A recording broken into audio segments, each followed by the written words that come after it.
A local councilwoman faces reckless driving charges tonight. Good evening. This is CTV News. I'm Patricia Vallone. And I'm Rochelle Metzger. We begin tonight with breaking news of a shooting at a local metro station. A Metro Transit police officer shoots and kills a suspect in Lanham this afternoon. It happened around 12:30 in the 7000 block of Lori Lane. Authorities say the officer was investigating an attempted abduction which occurred at the Minnesota Avenue Metro station on Sunday. As the officer arrived at the suspect's Lanham home, the suspect reportedly opened fire. Metro says the officer returned fire, fatally wounding the gunman. He's a good dude. He was just, trying to find a job to help his wife take care of his family. That's all. And he's not that type of person to be out there running around with no gun and abduct nobody. What they telling y'all, that's crazy. That officer has been placed on administrative leave. Prince George's police are handling the criminal investigation. Well, if she is convicted of the reckless driving charge, Councilwoman Karen Tolles could lose her driver's license. She's appearing in court today. The infraction stems from an incident that happened on 495 close to Branch Avenue back in February. Denise Douglas joins us by phone with more on what happened today in traffic court. Hi, Denise. A dramatic day in traffic court, to say the least. Now, for the first time, we heard from the officer, Corporal Joseph Brooks, who stopped Councilwoman Karen Tolles and also saw his dash cam video. It shows he was traveling at 108 miles an hour to catch up with the council member, and that happened, as you know, back in February. Now, Brooks says she was not only going fast, but swerving in and out of traffic. And as you also know, she is accused of driving in excess of 100 miles an hour on the Beltway. She says she was late for a meeting and has apologized several times. At the time, Officer Brooks gave her a ticket for unsafe lane changing, not for speeding. Subsequently, the police department reviewed the case and gave her another ticket for reckless driving. That's what she's in traffic court today for.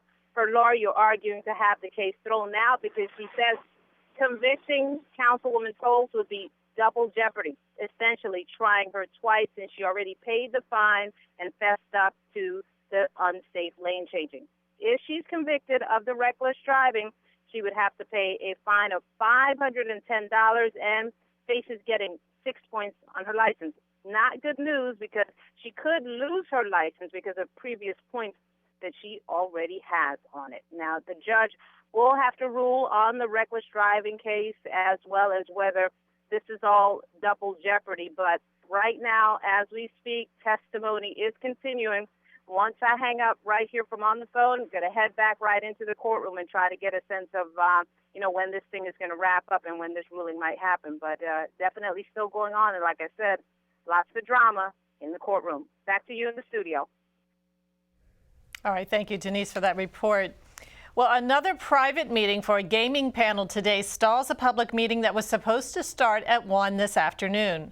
The work group to consider expanded gambling in Maryland also held a 4-hour closed meeting on Monday. Members reportedly agreed to recommend table games at casinos and keep the current cap of 15,000 slot machines statewide. But according to news reports, several issues are still unresolved, including whether to allow a casino in Prince George's in addition to the 5 now approved. Also unresolved is whether the state's 67% tax rate on slots should be reduced to 52%. As of late this afternoon, the group was still meeting behind closed doors. In good and bad economic times, trimming expenses and streamlining services are just smart business.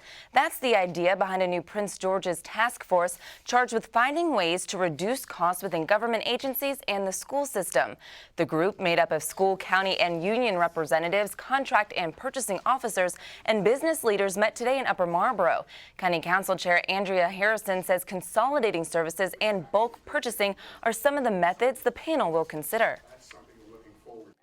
I would say that it's good government. I mean, anytime we're looking for ways to save money for our taxpayers, that we can actually consolidate. It doesn't make sense to reinvent the wheel all of the time. So if we can do that, then I think that we will have accomplished a little something here in the county.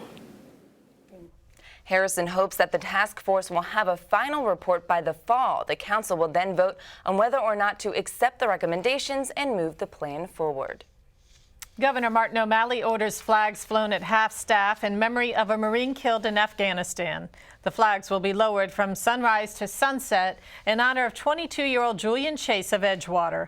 The sergeant was killed May 28th in the Helmand province while conducting combat operations. Chase was assigned to the 5th Air Naval Gunfire Liaison Company of a Marine Expeditionary Force in Okinawa, Japan. And you are watching CTV News. I'm Patricia Vallone. And I'm Rochelle Metzger.